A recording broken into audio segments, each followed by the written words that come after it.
If you need to import a PDF into Photoshop without losing quality, this method is the one you want to use. It's especially useful if you're working on an existing design project and want to place a PDF logo, vector graphic, or even a document page right onto your canvas while keeping everything sharp and editable.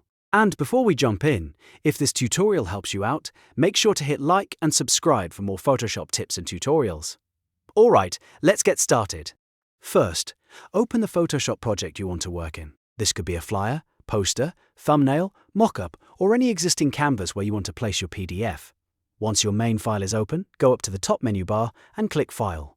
Then choose Place Embedded. If you want to keep the PDF linked to the original file instead of embedding it directly, you can also choose Place Linked.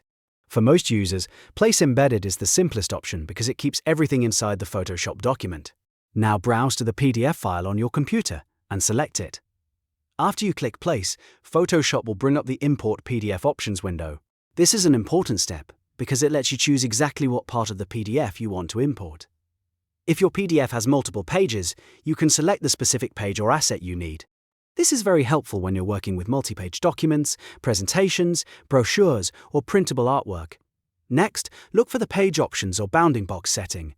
For the cleanest and tightest import, choose either Media Box or Crop Box depending on your file.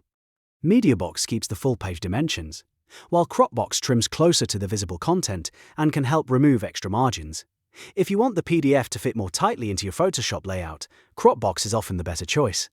Once you've made your selection, click OK. Photoshop will now place the PDF directly onto your canvas, and you'll notice it appears inside a free transform box. That means you can resize it before confirming the placement.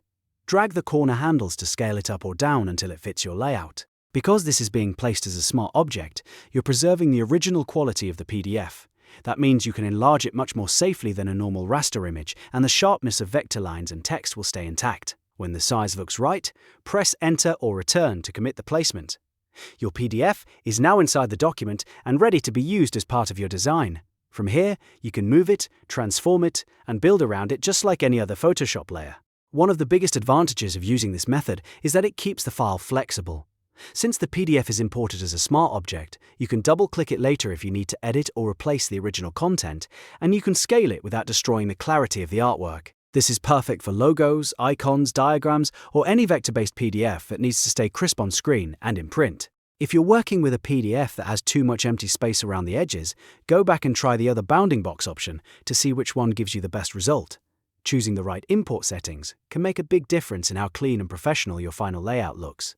And that's how you import a PDF into Photoshop the smart way. It's fast, it keeps your quality intact, and it gives you a lot more control when working on existing projects. If this video helped you, please like the video, subscribe to the channel, and turn on notifications so you don't miss the next Photoshop tutorial. Thanks for watching, and I'll see you in the next one.